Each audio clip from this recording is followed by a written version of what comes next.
வணக்கம். ரூபவாயின் பிரதான செய்திகள். நான் ரஜினி ஆன். நான் இர்ஷாதே காதர். முதலில் தலைப்புச் செய்திகள்.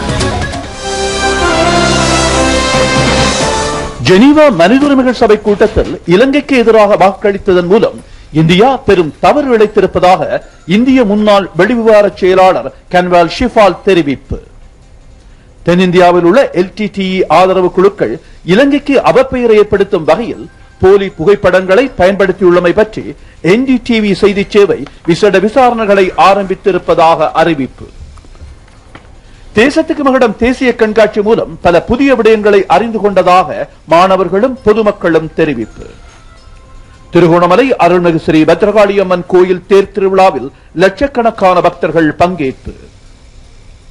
அமெரிக்க தளங்களை இலக்கு வைத்து தாக்குவதற்கு தயார் நிலையில் இருக்குமாறு தனது பீரங்கி மற்றும் ராக்கெட் படை பிரிவுகளுக்கு வடகொரியா உத்தரவு. பௌத்த சமயத்துடன் தொடர்புடைய பல முக்கிய நிகழ்வுகளை குறிக்கும் மெதின் பௌர்ணமி தினம் இன்றாகும். புத்த பெருமான் தமது தந்தை சுத்தோதன மன்னனின் தலைநகரான கபிலவஸ்துவுக்கு விஜயம் செய்ததும் மெதின் பௌர்ணமி தினத்தன்றாகும். இன்று மெதின் பௌர்ணமி தினத்தை முன்னிட்டு நாடெங்கிலும் உள்ள விகாரைகளில் தானம், சில் அனுஷ்டானம், தியானம் உட்பட பல்வேறு நிகழ்வுகள் இடம்பெற்றன. இலங்கை ரூபவாயினி கூட்டத்தாபனம் சிவனொளிப்பாத மலையிலிருந்து நோன்மதி தின நிகழ்ச்சிகளை நேரடியாக ஒளிபரப்பியது. அங்கு நடைபெறும் பிரித் பாராயண நிகழ்ச்சி இன்றிரவு 10:10 தொடக்கம் ரூபவாயினி தேசிய அலைவரிசையில் ஒளிபரப்பாகும்.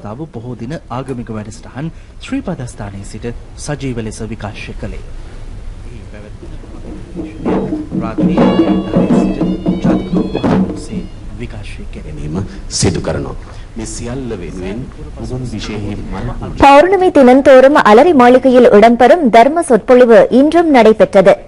இன்று இடம்பெற்றது 109வது தர்ம சொற்பொழிவு நிகழ்ச்சியாகும்.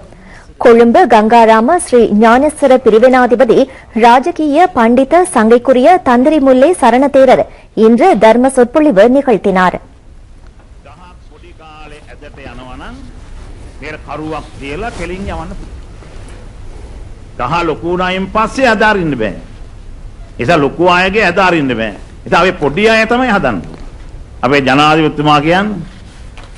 අපේ ළමා පරපුර හදන්න. එතුමාගේ ලොකු අවධානයක් තියෙනවා. ඒක තමයි අවශ්‍ය. ඒක තමයි හරි. අර දිරාච්ච දැන් නවන්න බෑ. දැන් ඉගෙනුවට මදි. හොඳ විනයක් ඇතුව ශික්ෂණයක් ඇතුව දරුවෝ හදන්න. ඉතින් ඒ නිසා ළමයින්ට පොඩි තරවටු කරන්න වෙනවා. ගහන්න වෙනවා. සැර කරන්න වෙනවා. දැන් ඉතින් ඒකේ පොඩි ප්‍රශ්නයක් තියෙනවා. මානව හිමිකම් කියලා ජනාධිපතිතුමා මහ කතන්දරයක් තියෙනවා. ඒ නිසා දැන් අම්මලා තාත්තලා බෑ දරුවන්ට සැලකනවා. ගුරුවරු දැන් කොහොමඩක් කරන්නේ නිකන් හිර යන්න ඕනේ. ඉතින් ඒ නිසා හදන්න යන්නේ නැහැ කවුරු. ඒ නිසා එක්කෙනෙක්ව හැදෙන්නෙත් නැහැ. හරි භයානක තත්ත්වයක්. නමුත් අපේ මේ සිංහල බෞද්ධ හින්දු සමාජය හැදුනේ தெற்காசியாவின் மிகப்பெரிய புத்தர் சிலை கொட்டாவா மாகும்புரையில் நிர்மாணிக்கப்படுகின்றது. இதன் உயரம் 180 அடிகளாகும். இது தொடர்பான கலந்துரையாடல் ஒன்று அலரி மாளிகையில் ஜனாதிபதி மஹிந்த ராஜபக்ச தலைமையில் இன்று நடைபெற்றது. இந்த புத்தர் சிலையை மாகும்புரவில் தென்பகுதி கடுகதி நெடுஞ்சாலை மறைங்கி நிர்மாணிப்பதற்கு திட்டமிடப்பட்டுள்ளது. 2600வது ஸ்ரீ சம்புத் தத்துவ ஜெயந்தியை முன்னிட்டு இது நிர்மாணிக்கப்படுகின்றது. இதற்கு 30 கோடி ரூபாய் செலவாகும் என மதிப்பிடப்பட்டுள்ளது.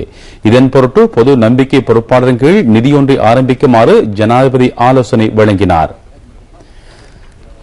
ஜனாதிபதி இதற்கு 10 லட்சம் ரூபாவை நன்கொடையாக வழங்கினார். இந்த புத்தர் சிலைக்கு அருகில் 2600 சிறிய புத்தர் சிலைகள் நிர்மாணிக்கப்பட உள்ளன. அரும்பொரு காட்சியாலை ஒன்றும் அங்கு நிறுவப்பட உள்ளது. இந்த சந்திப்பில் சங்கைக்குரிய இத்தப்பானை தம்மாலங்க தேரர், சங்கைக்குரிய எல்லாவலை மேதானந்த தேரர், பேராசிரியர் சங்கைக்குரிய பெல்லன்வில விமலரத்ன தேரர் உள்ளிட்ட மகா சங்கத்தினரும் அமைச்சர் பந்துல குணவர்த்தன, பிரதி அமைச்சர் MKADS குணவர்த்தன ஆகியோரும் கலந்து கொண்டனர்.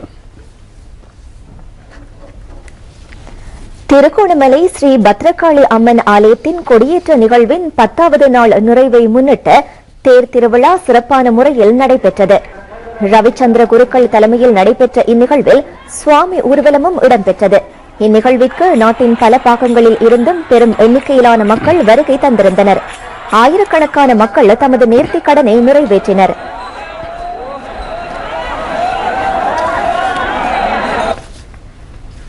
காரைநகர் ஈழத்து சிதம்பரத்தின் பங்குனி மாத மகோற்சவ திருவிழாவின் தேர் திருவிழா இன்று மிகச் சிறப்பான முறையில் நடைபெற்றது. பிரதம குரு ஈஸ்வர குருக்கள் தலைமையில் மகோற்சவம் தொடர்பான கிரியைகள், யாக பூஜைகள், தீப பூஜைகள் நடைபெற்றன. சிவன், பார்வதி, அம்மன், பிள்ளையார், முருகன், வள்ளி தெய்வானை, சண்டேஸ்வரர் ஆகிய தெய்வங்கள் ஐந்தும் தேரில் உலா வந்து பக்தர்களுக்கு காட்சியளித்தனர். கல்முனை கௌரி அம்பிகா சமேத ஸ்ரீ சந்தான ஈஸ்வர ஆலயத்தின் தேர் திருவிழா இன்று சிறப்பான முறையில் நடைபெற்றது. கடந்த 16ஆம் திகதி கொடியேற்றத்துடன் மகோற்சவம் ஆரம்பமானது. ஆலய பிரதம குரு சிவஸ்ரீ சி தவசீலன் தலைமையில் இது தொடர்பான கிரியைகள் நடைபெற்றன. நாளை தீர்த்தோற்சவம் இடம்பெறவுள்ளமை குறிப்பிடத்தக்கது. முதலாம் வகுப்பு தொடக்கம் 5ஆம் வகுப்பு வரை கல்வி பயிலும் பிள்ளைகளுக்கு ஆரம்ப கல்வி புகட்டுவதற்கு பிரிவினாக்களை பயன்படுத்துவது பற்றி ஆராயப்படுகின்றது. பிரிவினா வகுப்புகள் நடைபெறாத காலை நேரத்தில் ஆரம்ப கல்வி வகுப்புகள் நடத்தப்படவுள்ளன. பாடசாலைகளில் உள்ள இட நெருக்கடியை குறைப்பதும் பிள்ளைகளுக்கு மத சூழ்நிலையில் கல்வி போதிப்பதும் இதன் நோக்கமாகும். 7வது தேசத்திற்கு மகுடம் தேசிய அபிவிருத்தி கண்காட்சி தற்போது 4வது நாளாக அம்பாறை ஹாடி உயர்தொழில்நுட்ப கல்லூரி வளாகத்தில் இடம்பெற்று வருகின்றது. இந்த கண்காட்சி தமக்கு மிகவும் பயனுள்ளதாக இருப்பதாக அங்கு வருகை தரும் மக்கள் தெரிவித்துள்ளனர். இந்த கண்காட்சி தொடர்பான மேலதிக தகவல்களை அங்கிருந்து வழங்குகின்றார் எமது விசேட செய்தியாளர் CBM ஷியாம். வணக்கம் ஷியாம். வணக்கம் ரிஷாட். கிழக்கினரின் வியத்தகு விந்தியாம் டயட்டகுர்ல 2013 தேசத்திற்கு மகுடம் தேசிய அபிவிருத்தி கண்காட்சி இன்று 4வது நாளாக கிழக்கு மாகாணத்தின் அம்பாறை மாவட்டத்தில் உள்ள ஹாடி உயர் தொழில்நுட்ப வளாகத்திலே மிகவும் சிறம்பட இடம்பெற்றுக் கொண்டிருக்கின்றது. அந்த வகையிலே இன்றைய தினம் பல லட்சக்கணக்கான மக்கள் இந்த கண்காட்சியை காணவென நாட்டின் 4 திசைகளில் இருந்து வருகை தந்ததை காணக்கூடியதாக இருக்கின்றது. இன்றைய தினம் விடுமுறை நாள் என்பதனால் அதிகமான மக்கள், லட்சக்கணக்கான மக்கள் இந்த கண்காட்சியை பார்வையிடுகின்றனர். இலங்கை திருநாட்டின் பன்முக திறமைகள் இங்கே பறைசாட்டப்பட்டிருப்பதையும் காணக்கூடியதாக இருக்கின்றது. வியத்தகு அதிசயங்கள், விந்தைமிகு பரவசங்கள், அறிவு சார்ந்த அனுபவங்கள் அத்தனையும் மொத்தமாக இந்த தேசத்திற்கு மகுடம் அரங்கேற்றிருக்கின்றது. இந்த 7வது தேசத்திற்கு மகுடம் கண்காட்சியையொட்டி அம்பாறை ஹாடி வளாகம் உட்பட அதனை அண்டியுள்ள 120 ஏக்கர் நிலப்பரப்பு மிகவும் பிரமாண்டமான முறையில் காட்சி அளிக்கின்றது ரிஷாட். அதே போன்று முப்படையினரால் அமைக்கப்பட்ட காட்சி கூடங்கள், படைவீரரின் வீர தீர சாகசங்கள் என்பன மக்களை மிகவும் கவர்ந்த வண்ணம் இருக்கின்றன. அதேபோல் ஒவ்வொரு படைவினரும் தங்களது அதிநவீன ஆயுதங்கள், யுத்த மற்றும் கனரக வாகனங்கள், விமானங்கள், ஹெலிகாப்டர்கள், கப்பல்கள் மற்றும் படகு போன்றவற்றையும் இங்கே காட்சிக்கு வைத்துள்ளனர். இன்னும் ஒன்றை கூற வேண்டும் ரிஷாட், விமானப்படையினர் அவர்கள் மாலை வேளையிலே விமான சாகச காட்சிகள், அதாவது பரசூட் காட்சிகளையும் இங்கே காட்டுகின்றார்கள். ஒவ்வொரு முறையும் ஊடகத்துறை அமைச்சினால் மீடியா சோன், அதாவது ஊடக வலயம் என்ற ஒன்று அமைப்பு ஏற்படுத்தப்பட்டு இம்முறையும் பிரமாண்டமான முறையிலே ஊடக வலயம் ஒன்று ஏற்படுத்தப்பட்டிருக்கின்றது. அந்த ஊடக வலயத்திலே 25க்கும் மேற்பட்ட அரச மற்றும் தனியார் அச்சு மற்றும் இலத்திரனியல் ஊடகங்கள் இருக்கின்றன. அந்த ஊடகங்களில் இலங்கை ரூபவாகினி கூட்டு தாபனமும் இந்த முறை பிரமாண்டமான முறையிலான கூட்டு காட்சி கூடம் ஒன்றை அமைத்திருக்கின்றது. இலங்கை ரூபவாகினி கூட்டத்தாபன தலைவர் மொஹான் சமரநாயக்க தலைமையில் ஊழியர்களின் அர்ப்பணிப்புடன் இந்த பிரமாண்டமான காட்சி கூடம் அமைக்கப்பட்டிருக்கின்றது.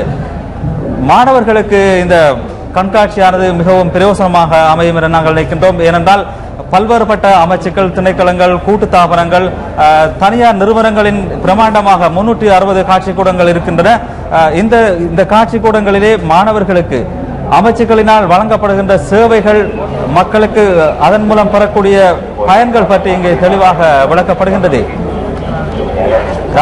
இன்னொன்றை கூட வேண்டும், இந்த கண்காட்சியை காண வருபவர்களுக்கான போக்குவரத்து வசதி, குடிநீர் வசதி, அதே போன்று சுகாதாரம், பாதுகாப்பு வசதி என்று அனைத்து வசதிகளும் இங்கே ஏற்படுத்தப்பட்டிருப்பதாக ஏற்பாட்டு குழுவினர் தெரிவிக்கின்றனர்.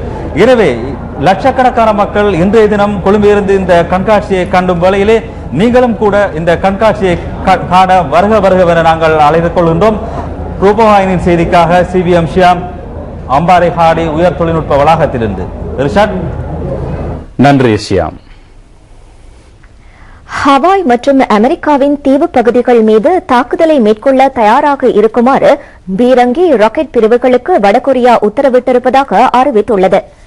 46 கடற்படை வீரர்கள் உயிரிழப்பதற்கு காரணமாக இருந்த செனோன் யுத்த கப்பல் மீதான தாக்குதல் சம்பவத்தில் 3வது ஆண்டு நிறைவை முன்னிட்டு தென்கொரியாவில் இடம்பெற்ற நிகழ்வை அடுத்து இந்த உத்தரவை வடகொரியா பிறப்பித்துள்ளதாக அந்நாட்டின் KCNA செய்தி ஸ்தாபனம் தகவல் வெளியிட்டுள்ளது. இந்த கப்பல் வடகொரியாவினால் தாக்குதலுக்கு உள்ளானது.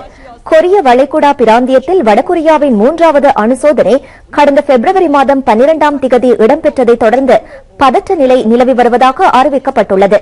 இந்த அணு பரிசோதனைக்கு எதிராக ஐக்கிய நாடுகள் சபையின் தடைகள் அறிவிக்கப்பட்டுள்ள போதிலும் அதனை அந்நாடு நிராகரித்துள்ளது.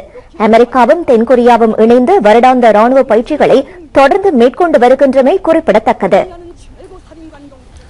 தமிழ்நாட்டில் இலங்கை சேர்ந்த 2 பௌத்த பிக்குமாரை தாக்கியமை தொடர்பாக 7 இந்தியர்கள் கைது செய்யப்பட்டுள்ளனர். அந்நாட்டின் குற்றவியல் சட்டத்தின் கீழ் இவர்களுக்கு எதிராக வழக்கு தாக்கல் செய்யப்பட்டுள்ளது. இந்தியாவின் தஞ்சாவூரில் பிக்கு ஒருவரை தாக்கிய சம்பவம் தொடர்பாக 4 பேரும், சென்னையில் நிகழ்ந்த தாக்குதல் தொடர்பாக 3 பேரையும் இந்திய போலீசார் கைது செய்துள்ளனர். தமிழ்நாட்டில் தொடர்ந்தும் இலங்கைக்கு எதிராக ஆர்ப்பாட்டங்கள், உண்ணாவிரதங்கள் மற்றும் எதிர்ப்பு நடவடிக்கைகள் இடம்பெற்று வருகின்றன. எனவே இலங்கையர்கள் தமிழ்நாட்டிற்கு சுற்றுலா செல்வதை தவிர்த்துக் கொள்ள வேண்டும் என்று இந்தியாவில் உள்ள இலங்கை பதில் பிரதி உயர்ஸ்தானிகர் அமீர் அஜ்வாட் கேட்டுள்ளார். தற்பொழுது இந்தியாவுக்கு சுற்றுலா மேற்கொண்டுள்ள இலங்கையர்களுக்கு இந்திய போலீசார் உதவியுடன் பாதுகாப்பு ஏற்பாடுகள் செய்யப்பட்டிருப்பதாக அவர் குறிப்பிட்டார்.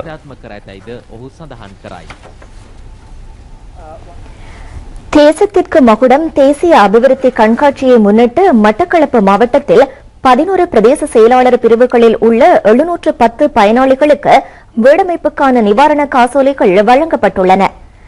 இது தொடர்பான வைபவம் அரச அதிபர் PSM சார்ல்ஸ் தலைமையில் நடைபெற்றது. யுத்தத்தினாலும் இயற்கை அனர்த்தங்களினாலும் காட்டு யானைகளினாலும் வீடுகளை இழந்தவர்களுக்குமாக தலா 1 லட்சம் ரூபாய் காசோலைகள் பிரதம அதிதிகளால் வழங்கப்பட்டன. இந்நிகழ்வில் பிரதம அதிதிகளாக பிரதியமைச்சர்களான MLAM ஹிஸ்புல்லா, V முரளிதரன், மாகாண சபை உறுப்பினர் சிப்லி ஃபாரூக், தேசிய வீடமைப்பு அதிகார சபை மாவட்ட முகாமையாளர் K ஜெகநாதன், அமைச்சின் உயர் அதிகாரிகள் உள்ளிட்ட பலர் கலந்து கொண்டார்கள்.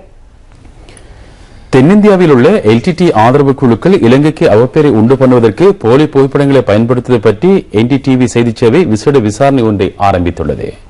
இந்த புகைப்படங்களுக்கு முக்கியத்துவம் கொடுத்து செய்தி வெளியிட்டமை தொடர்பாக NDTV அலைவரிசைக்கு எதிராக குற்றச்சாட்டுகள் எழுகின்றன.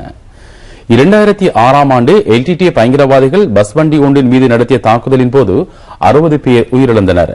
பாடசாலை மாணவர்கள், கைக்குழந்தைகள், கர்ப்பிணி தாய்மார் ஆகியோரும் இவர்கள் அடங்கியிருந்தனர்.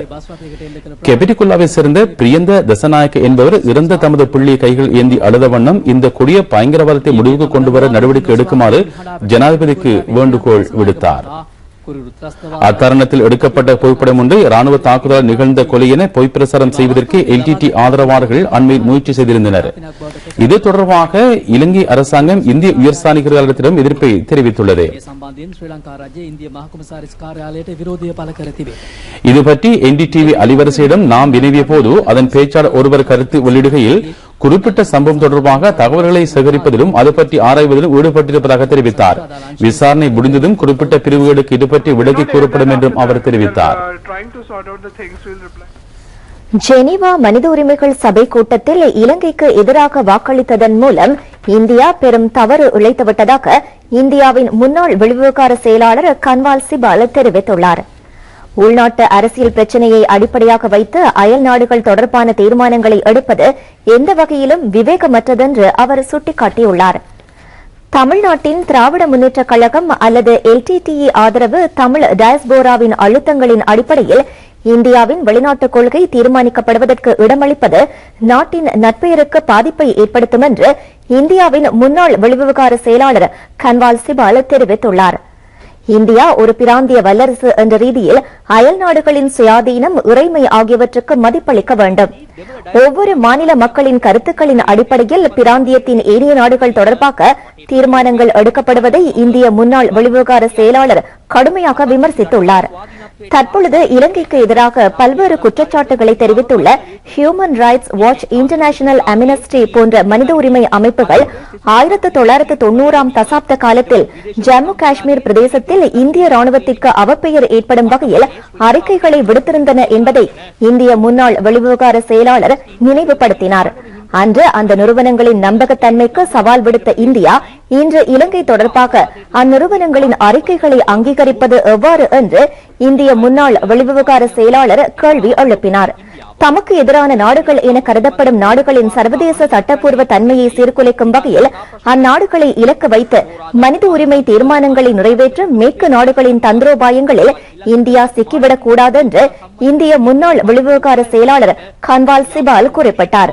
இதேவேளையில் ஜெனீவா மனித உரிமை சபையில் இலங்கைக்கு எதிராக நிறைவேற்றப்பட்ட யோசனைகளில் நாட்டிற்கு பாதிப்பை ஏற்படுத்தக்கூடிய பிரிவுகளை நீக்குவது தொடர்பாக ஆஸ்திரேலியா இந்திய அரசாங்கத்துடன் இணைந்து செயற்பட்டதாக ஆஸ்திரேலிய ஊடக அறிக்கைகள் சுட்டிக்காட்டுகின்றன. ஆஸ்திரேலியா அதிக விருப்பமின்றியே இந்த யோசனைக்கு ஆதரவாக வாக்களித்ததாக ஹியூமன் ரைட்ஸ் வாட்ச் நிறுவனத்தைச் சேர்ந்த கெனத் ராத் தெரிவித்தார். ஜெனீவா மனித உரிமைகள் சபை கூட்டத்தில் இலங்கைக்கு எதிரான அமெரிக்க யோசனையில் இந்தியா தலையிட்டதன் மூலம் யோசனையின் உள்ளடக்கத்தின் தாக்கம் குறைந்துவிட்டதாக திமுக தலைவர் எம் கருணாநிதி தெரிவித்துள்ளார்.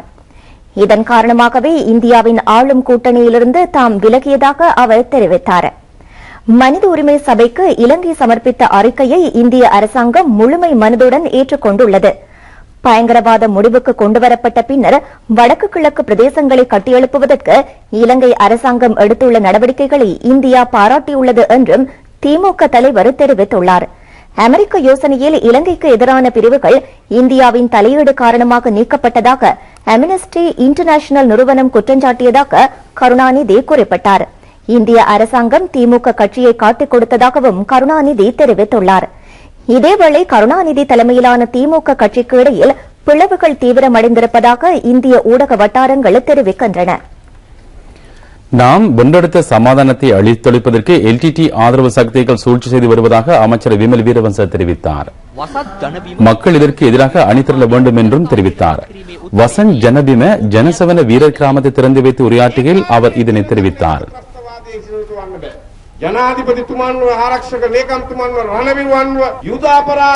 அம்பாறையில் நடைபெறும் தேசத்துக்கு மகுடம் தேசிய அபிவிருத்தி கண்காட்சியொட்டி அம்பலன் ஓயர் பிரதேசத்தில் ஜனசவன வீரர் கிராமம் நிர்மாணிக்கப்பட்டுள்ளது. இதில் 50 வீடுகள் அமைந்துள்ளன. வீதிகள், மின் விநியோகம், நீர் விநியோகம் போன்ற உட்கட்டமைப்பு வசதிகளும் அங்கு ஏற்படுத்தப்பட்டுள்ளன. தேசிய வீடமைப்பு அபிவிருத்தி அதிகார சபை இதற்கு 1 கோடி ரூபாய் செலவிட்டது.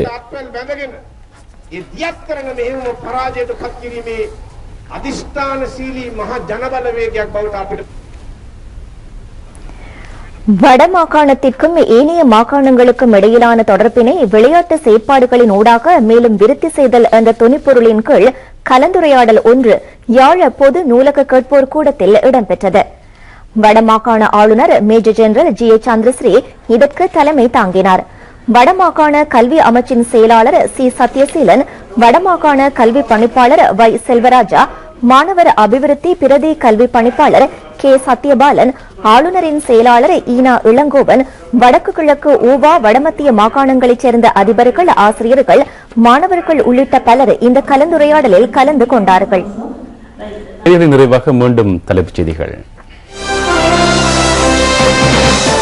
ஜெனீவா மனித உரிமைகள் சபை கூட்டத்தில் இலங்கைக்கு எதிராக வாக்களித்ததன் மூலம் இந்தியா பெரும் தவறு இழைத்திருப்பதாக இந்திய முன்னாள் வெளிவிவகார செயலாளர் கன்வால் ஷிஃபால் தெரிவிப்பு. தென்னிந்தியாவில் உள்ள எல்டிடிஇ ஆதரவு குழுக்கள் இலங்கைக்கு அவப்பெயரை ஏற்படுத்தும் வகையில் போலி புகைப்படங்களை பயன்படுத்தியுள்ளமை பற்றி என்டிடிவி செய்தி சேவை விசேட விசாரணைகளை ஆரம்பித்திருப்பதாக அறிவிப்பு. தேசத்துக்கு மகுடம் தேசிய கண்காட்சி மூலம் பல புதிய விடயங்களை அறிந்து கொண்டதாக மாணவர்களும் பொதுமக்களும் தெரிவிப்பு. திருகோணமலை அருள்மிகு ஸ்ரீ பத்ரகாளியம்மன் கோயில் தேர் திருவிழாவில் லட்சக்கணக்கான பக்தர்கள் பங்கேற்பு. அமெரிக்க தளங்களை இலக்கு வைத்து தாக்குவதற்கு தயார் நிலையில் இருக்குமாறு தனது பீரங்கி மற்றும் ராக்கெட் படை பிரிவுகளுக்கு வடகொரியா உத்தரவு. இத்துடன் இன்றைய பிரதான செய்திகள் முடிவடைகின்றன.